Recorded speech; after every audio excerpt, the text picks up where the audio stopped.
So when a massive global bank, Standard Chartered no less, comes out and says something pretty explosive, Right. declaring Ethereum is cheap and comparing its potential to like the early internet stocks during that huge growth phase, Hmm. you really have to stop and think, okay, what's going on here? This isn't just some random headline, is it? No, not at all. It feels significant, like a potential turning point, Yeah. coming straight from the heart of traditional finance. Exactly. It makes you ask, what does this really mean for us, for investors, for where digital assets are heading? It's a huge question. Yeah. I mean, this kind of statement from them, it's not just talk. It can genuinely shift how big money, institutional capital, looks at crypto. Right. A regulated bank making a market call like that carries serious weight. It could, trigger a whole reevaluation of those really conservative investment circles. Absolutely. And that comparison, the early internet one, it's not just fluff, is it? It feels like they're framing Ethereum as something foundational, not just speculative. It does. It suggests they're seeing something deeper, a real long-term shift maybe, rather than just a quick market play. Okay, so that's our mission today then. Let's try and cut through all the hype, all the noise, and give you that shortcut to really understanding this. Let's do it. We're going to dig into Standard Chartered's reasoning. Why exactly do they think Ethereum itself and these companies holding ETH in their treasuries are, well, undervalued? Yep, unpack the why. We'll look at that early stage tech stock comparison they made, get into the specific tech and economic drivers they're pointing to. The fundamentals? Yeah, the fundamentals. We'll also look at which companies might actually benefit from this, and crucially talk about the risks too, because there are always risks. Always. Got to have the balanced view. So whether you've been in crypto for ages or you're just kind of getting curious now, we want to pull out those key insights that really matter, help you grasp what this big institutional nod actually implies. Yeah, our goal is really to connect those dots for you, give you that holistic view on why this specific statement from Standard Chartered, why it could be genuinely one of the biggest crypto stories this year, even if maybe the market hasn't fully priced it in yet. The stage is definitely set. High stakes. Okay, let's dive straight into section 1. The bold claim itself. Standard Chartered says, flat out, Ethereum is cheap. Not, fairly valued or interesting. Cheap. That's a strong word in finance. Almost provocative. It really is. The core message from their analysts is remarkably direct. They're arguing that ETH, the asset itself, Okay. and also these publicly traded companies that are deliberately holding ETH in their treasuries, Right, the ETH treasury companies. both are, in their views, seriously undervalued right now Yeah. at current prices. It's not a cautious maybe buy this. It feels like a very confident call. And the source matters hugely here, doesn't it? Coming from Standard Chartered, Yeah. a big, established global bank. Absolutely massive. We're not talking about some crypto YouTuber or an independent analyst grinding away. This is a regulated institution making a specific valuation call. Yeah. And for traditional finance where, managing risk and following regulations is everything. Paramount. Exactly. For them to make such a direct, bullish statement on something like Ethereum, which many still see as volatile, Yeah. it signals a real shift in how they perceive it. A big vote of confidence. So what's the potential impact then? What kind of ripple effect could this have? Well, think about it. For years, a lot of the really big players, pension funds, endowments, wealth managers, they've been kind of skeptical about crypto, right? Yeah, very cautious. Too risky, too new, not enough regulation. Exactly, all those things. So when a reputable bank like Standard Chartered comes out and says, actually, we've analyzed it, and this major asset, Ethereum, looks cheap, Yeah. it provides what you might call an intellectual permission structure. Ooh, I like that. Intellectual permission structure. Explain that. It basically gives cover. It allows those internal investment committees, the ones who have to be super careful because of their duties to clients, Right. it allows them to even start the conversation about allocating to digital assets without being immediately shut down. It's like an external validation. So it shifts the internal discussion from why should we even touch crypto Right. to maybe, okay, Standard Chartered thinks ETH is cheap. Maybe we should look into why. Precisely. It gets past that initial hurdle, moves it from the too weird, too risky pile into the maybe worth investigating folder. Gotcha. And Standard Chartered didn't just stop at calling it cheap. They used that really interesting analogy, viewing Ethereum like an early stage tech stock during the dot-com boom. Yeah, and that analogy is absolutely crucial to understanding their whole argument. Why? What does it imply? Well, it suggests they're not just looking at gradual growth, They're thinking about exponential growth potential, a fundamental change, a paradigm shift in how digital economies might be built. Like the internet itself was. Exactly. Think back to the early internet days. Companies like Amazon, Google, or even the guys building the pipes, like Cisco. Yeah, very small back then. Lots of skepticism. Huge skepticism. Most people didn't see the long-term potential. But the few who did, who invested early in that foundational tech, they saw incredible returns as the internet became, well, everything. So Standard Chartered is essentially saying, we think Ethereum could be like that, a foundational piece for the next wave. That seems to be the core of it. They're looking beyond the short-term price swings, seeing it as potentially the underlying infrastructure, the programmable layer for this whole Web3 concept, this new decentralized digital economy. So less like just another crypto coin and more like the TCP/IP or the web browsers were for the early internet, the rails it runs on. That's a great way to put it. The rails, or maybe the operating system, a global open computer where the next generation of digital stuff gets built. Which implies a really long-term view, doesn't it? Looking way past next week's price chart. Absolutely. Yeah. It suggests they believe its current value, its current market cap, drastically underestimates its future utility and the network effects it could capture if that vision plays out. It's like they're saying, remember how you wish you'd bought Amazon in 1998? Maybe think about Ethereum now. Obviously, not financial advice, but that's the vibe. That's the implication, yeah. Investing in the future architecture, not just trading a token. And based on that long-term vision, they expect a significant repricing for ETH. What does that mean in practical terms? Repricing is finance speak for a major market adjustment. It means they think the current price is wrong, basically, too low. Okay. And they expect it to correct upwards, potentially quite significantly, as more people adopt Ethereum, as more companies start using it or holding it. Driven by fundamentals catching up. Exactly. It implies the market is currently inefficient, not fully recognizing ETH's intrinsic value or how fast it's actually growing. As demand increases from developers building on it, users using dApps, institutions buying through ETFs, companies holding it, that rising demand, according to their thesis, will eventually force the market price to reflect that underlying strength. A big adjustment. It's this idea of the market finally waking up to what Standard Chartered thinks is already there, the deep value. Okay, so if they're this confident, what are the specific reasons? Let's peel back the layers. What are the fundamental drivers behind this undervalued call? Right, let's get into the nitty-gritty, because they're not just throwing darts here.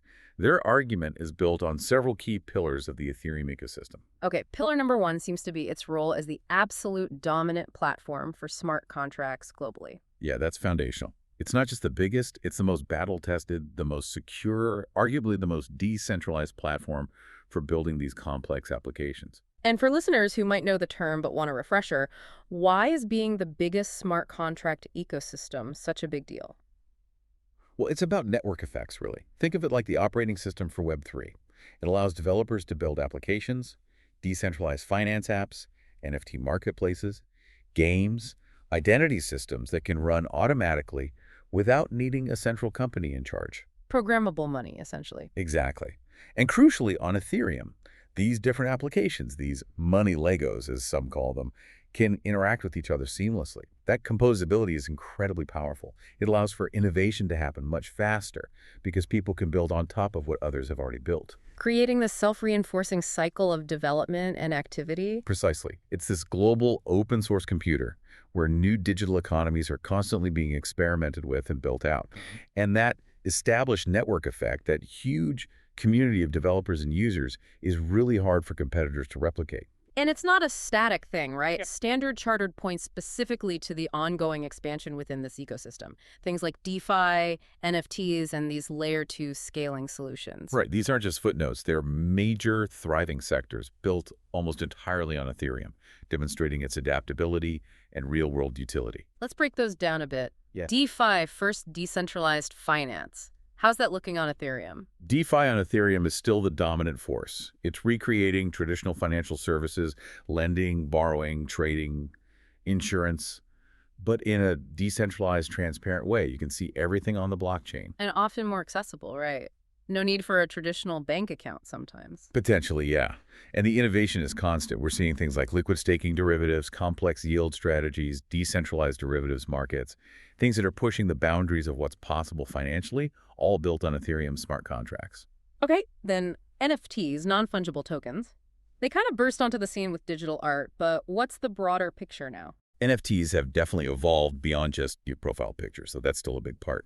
We're seeing them used for digital identity, for ticketing events, for representing ownership of real-world assets that have been tokenized. Like property or collectibles? Potentially, yeah. Or even things like in-game items, music rights, membership passes. They represent unique, verifiable digital ownership, and Ethereum is still the main place where most of this innovation and value resides. It proved the concept works. And the third piece they mentioned, Layer 2 scaling solutions. Why are this so important for the undervalued argument? L2s are absolutely critical. One of the biggest historical criticisms of Ethereum was that it could get slow and expensive to use, especially during busy times. High gas fees. Yeah, I remember those spikes. Exactly. Layer 2 solutions, things like Arbitrum, Optimism, Polygon, ZK Sync. They're designed to solve this. They essentially process transactions off the main Ethereum chain, bundle them up, and then post a summary back to Ethereum. Making it faster and cheaper. Massively faster and cheaper, often by orders of magnitude, while still inheriting the core security of the main Ethereum network. This is what allows Ethereum to handle potentially millions of transactions per second, paving the way for genuine mass adoption without clogging the network. It addresses that core scalability challenge head-on. So it's the core network plus this rapidly evolving ecosystem of applications and scaling solutions that builds the picture. That's a huge part of the fundamental case, yes. The utility is demonstrably growing. But it's not just the tech side, it's also about how traditional finance is starting to engage. Standard Chartered specifically mentioned the traction of ETH exchange-traded funds, ETFs. Yes, the ETFs are a game changer. Potentially. Why potentially? What's the impact here? Well, the impact is that they provide a regulated, familiar way for big institutions and even more cautious retail investors to get exposure to Ethereum's price. People who might not want to deal with crypto wallets and private keys and exchanges? Exactly. Security concerns, technical know-how, regulatory hurdles. ETFs remove a lot of that friction. You just buy shares in the ETF through your regular brokerage account, just like buying a stock. It trades on traditional exchanges. It's overseen by regulators. It bridges that gap between traditional finance and the crypto world. A massive bridge. We saw what happened when the Bitcoin ETFs launched, right? Billions poured in relatively quickly. Yeah, huge inflows. The expectation, or at least the hope from bulls, is that ETFs could see similar, maybe even proportionally larger inflows, given Ethereum's broader utility beyond just being digital gold. It's a key gateway for unlocking potentially trillions in institutional capital that's been sitting on the sidelines. That's a powerful potential demand driver. And there's one more really interesting economic factor they likely considered, Ethereum's fee-burning mechanism, EIP 1559. Yes, the burn. This is a really unique and powerful dynamic for ETH. Before this upgrade, EIP 1559, all the transaction fees paid by users went to the network operators, the miners back then. Yep. Now, a significant portion of every transaction fee, the base fee, is automatically destroyed, burned, permanently removed from the total supply of ETH. So using the network actually reduces the total amount of ETH in existence. Correct. The more activity there is on Ethereum, more DeFi trades, more NFTs minted, more L2 transactions settling, the more ETH gets burned. Only a small optional tip goes to the validators who process the transactions. That sounds deflationary, or potentially deflationary. It can be, yes. During periods of high network usage, the amount of ETH burned can actually exceed the amount of new ETH being issued to validators as rewards. When that happens, the total supply of ETH actually decreases. It becomes deflationary. Wow. And we can actually track this. Oh, yeah. There are websites like Ultrasound Money that show you the burn rate in real time, the net change in supply. It's fascinating to watch. It's not just theory. It's happening right now. So you have potentially decreasing supply meeting potentially increasing demand from the ecosystem growth and the ETFs. Exactly. Basic Economics 101 suggests that should put upward pressure on the price over the long term. It creates this incredibly compelling scarcity argument that Bitcoin also has. But in Ethereum's case, it's tied directly to network usage. That's a very elegant mechanism. Okay, so these technical and economic points, the dominant ecosystem, the growth in DeFi FTSL2s, the ETF potential, the burn mechanism, they build a strong fundamental They case. certainly do. It provides a solid foundation for that undervalued claim. But often, markets move not just on fundamentals, but on sentiment, on perception. And that brings us neatly to Section 3, the macro context, and specifically the power of an institution like Standard Chartered giving its stamp of approval. This is where psychology meets finance, isn't it? That institutional endorsement can be incredibly powerful in legitimizing crypto for a much wider, more conservative audience. Why does that legitimacy matter so much, especially for these big, cautious players? Think about a pension fund manager or an endowment committee. Their primary job is to protect and grow capital conservatively over the long term. They face intense scrutiny. Right, they can't just YOLO into volatile assets. Exactly. Crypto has historically been seen as outside their mandate, too volatile, too unregulated, maybe even slightly disreputable in some circles. But when a globally respected bank like Standard Chartered publishes detailed analysis saying, actually, this asset looks fundamentally cheap, it changes the conversation. It lowers the career risk for proposing it? Precisely. It provides air cover. It signals that the asset class is maturing, that serious institutions are doing serious analysis. It moves it from being a potentially career-ending suggestion to a potentially prudent, forward-looking one. It gives them that permission we talked about. It's a signal that crypto is moving out of the fringes and into the mainstream portfolio discussion. Definitely. And we've seen this movie before, haven't we? There are strong parallels with how banks like Goldman Sachs or JP Morgan initially viewed Bitcoin. Yeah, talk about that. What was the pattern there? Well, you had initial skepticism, sometimes outright dismissal. Remember Jamie Dimon famously calling Bitcoin a fraud back in 2017? I do, yeah. Made headlines. But then, gradually, things shifted. JP Morgan started a blockchain division. Goldman Sachs started offering crypto products to clients. Both started publishing more positive research. Often, that shift in tone from major banks preceded big waves of institutional adoption and significant price appreciation for Bitcoin.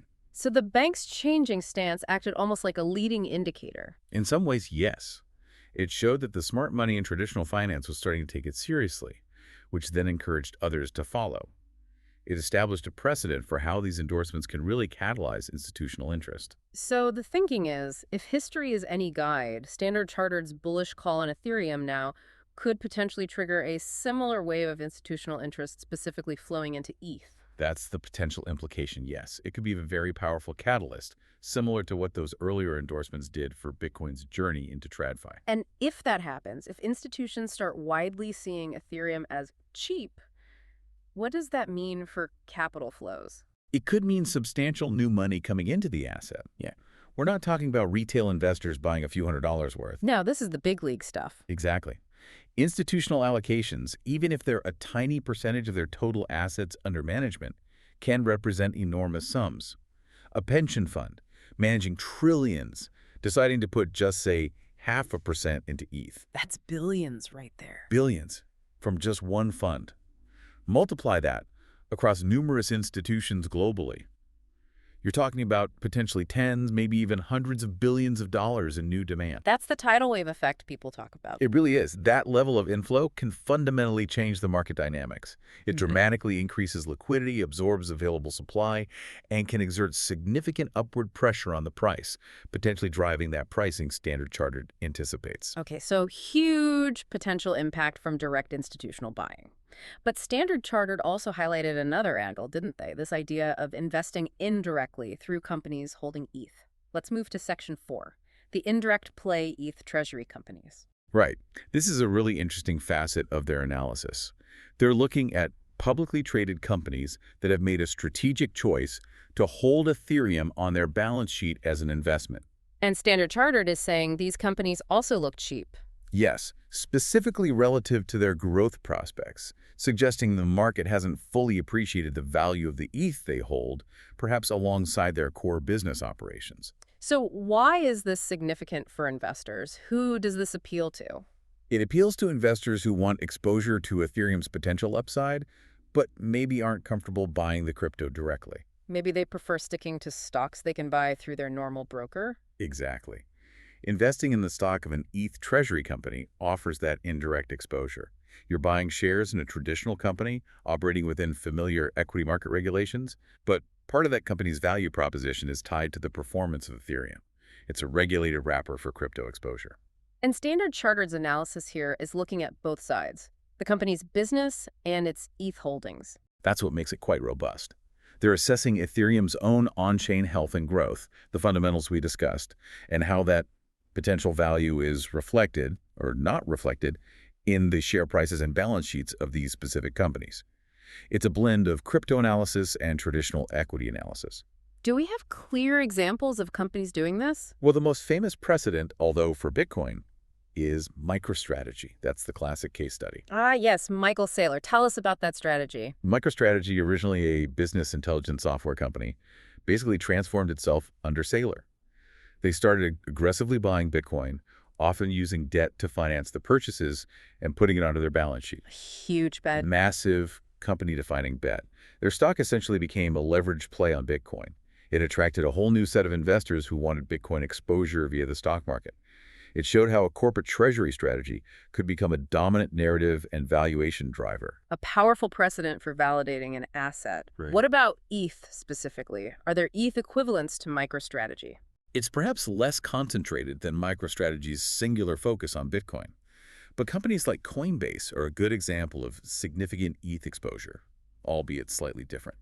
How so for Coinbase? Well, Coinbase is a major crypto exchange. There are core business trading fees, staking services, custody solutions, directly benefits from more activity and adoption on the Ethereum network.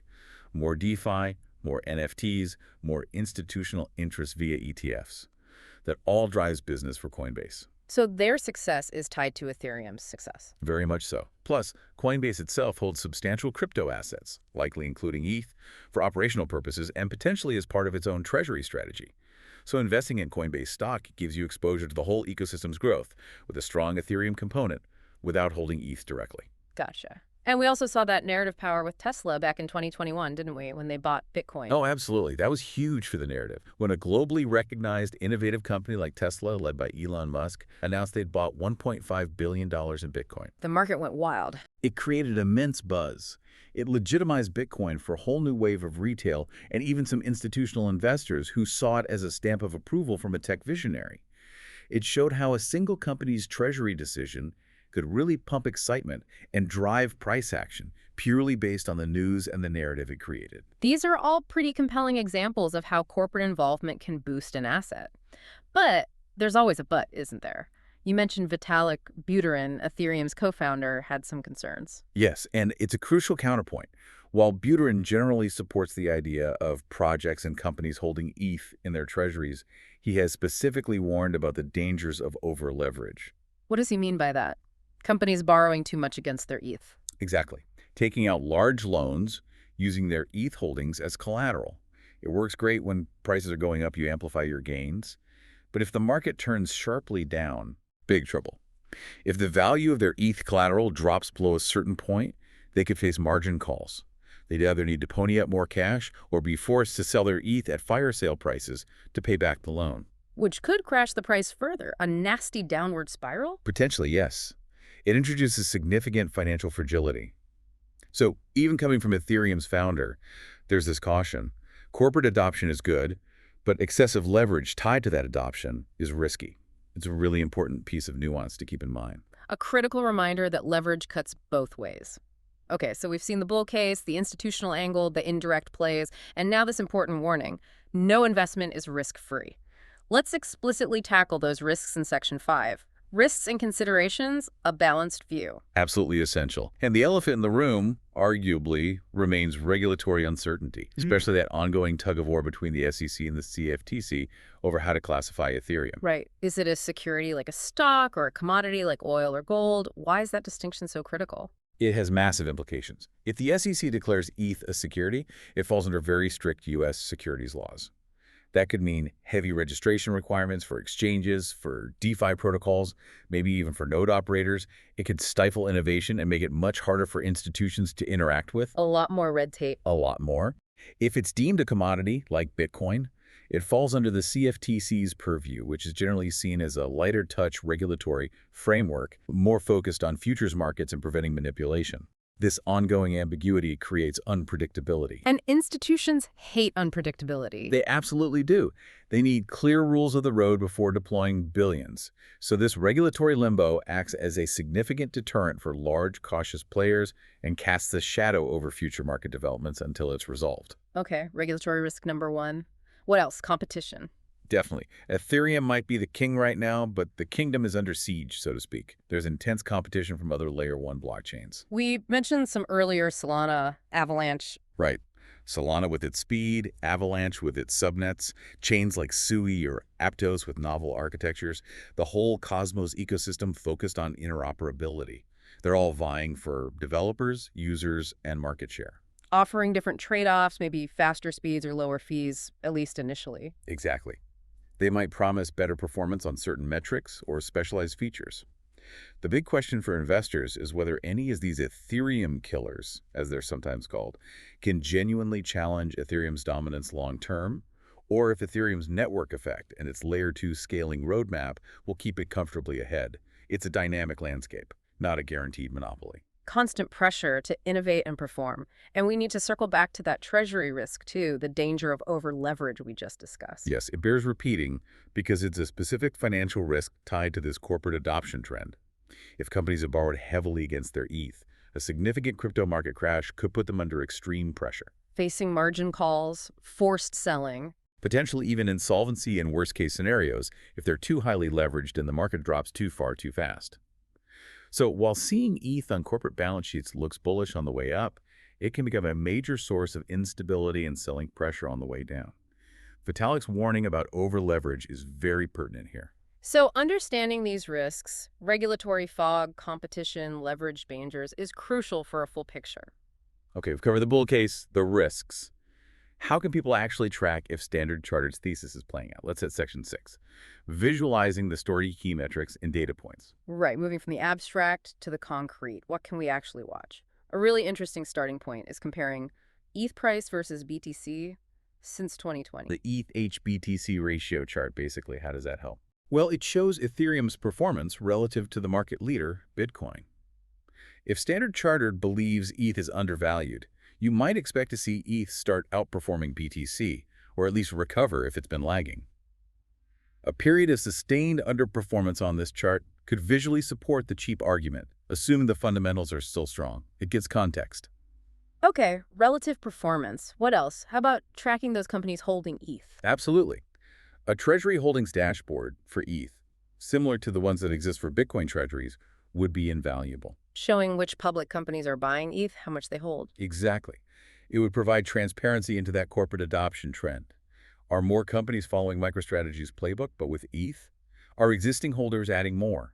It lets you track that specific part of the thesis in real time and see where that corporate capital is flowing. Makes sense. And what about tracking that scarcity argument, the fee burn? For that, you absolutely want to keep an eye on an ETH supply burn chart, like the data shown on Ultrasound Money. Right, seeing the impact of EIP 1559 directly. Yeah. It visualizes how much ETH is being permanently removed from circulation. Is the burn rate staying high? Is ETH actually becoming deflationary? Watching that chart provides tangible evidence for or against the scarcity narrative, which is a core pillar of the long-term bullish case. Okay, burn rate. What about the institutional money, especially via ETFs? For that, you need to track ETH ETF inflows versus outflows. Once spot ETH ETFs are live and trading actively in major markets. Assuming they get final approval everywhere. Assuming that, yes. Then watching the daily and weekly flow data is crucial. Are billions flowing in, as predicted? Or is demand lukewarm? Or are people pulling money out? Consistent, strong inflows would be a major validation of Standard Chartered's view that institutions are ready to buy. Real-time gauge of institutional sentiment. And finally, just looking at the price itself against potential targets. Yeah, framing the discussion around ETH valuation at current price versus target prices. Thinking about scenarios. What needs to happen for ETH to reach, say, $5,000 or $10,000? Or even higher targets people throw around? What are the assumptions baked into those predictions? Exactly.